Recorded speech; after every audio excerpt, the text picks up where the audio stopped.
السلام علیکم ګرانو دوستانو، هیله لرم چې جوړ روغ به یاست. د کلیوال او ښاري خلکو پخلا کېدل لړۍ دا یو نوی پلیلیست دی چې زه د کلیوال او ښاري خلکو دپاره به ویډیوګانې پکښې جوړوم تر څو د کلي خلکو ته د ښار اصول ښه ور معلوم سي او د ښار خلکو ته د کلي اصول ښه ور معلوم سي تر څو دوی ښه تعامل سره وکړي او سره پخلا سي. راځو مخته ځو. وایي د ښار خلک د کلي خلکو ته بد نظر لري او د کلي خلک د ښار خلکو ته بد نظر لري. مشکل دا دی چې دوی یو د بل څه شناخت نه لري او د شناخت هڅه هم نه کوي، چې دا د دې سبب سوی دی چې زموږ په پښتنو کې د ښار د خلکو او د کلي د خلکو تر مابینځ نفرتونه منځته راسي. وایي راځئ یو بل وپېژنو تر څو وکولی سو یو د بل سره مرسته وکړو. وایي ښار خلک څنګه دي، د کلي خلک څنګه دي، دا اړوند باید زده کړه وکړو.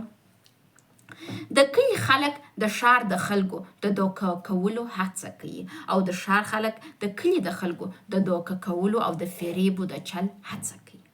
وایي دلته باید یو بل وپېژنو او یو د بل د دوکه کولو هڅه ونه کړو. موږ دواړه انسانان یو او عقل او شعور لرو.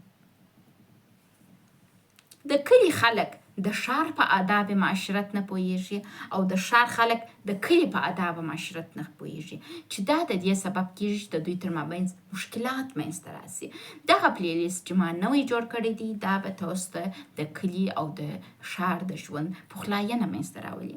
یو پیغام چې په دا ویډیو کې زه غواړم تاسو ته ووایم هغه دا دی چې د کلي خلک فکر کوي چې د ښار خلک د اسلام لري او د ښار خلک به فکر کوي وایي د کلي خلک چې کوم اسلام لري هغه اسلام ګرسره کې نه دی.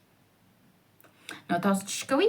راځئ دا اړوند څېړنې وکړو، معلومات وکړو او دا اړوند خبرې وکړو چې څنګه کولی سو د کلي او د ښار خلک سره پخلا کړو. موږ پښتانه شکر ټوله مسلمانان یو، هوښیاران یو او یو بل ته په درنه وګورو. دا احترام څنګه کولی سو منځته راولو؟ دغه پلیلیست د دغه اړوند دی. مننه چې دا ویډیو مو وکتل.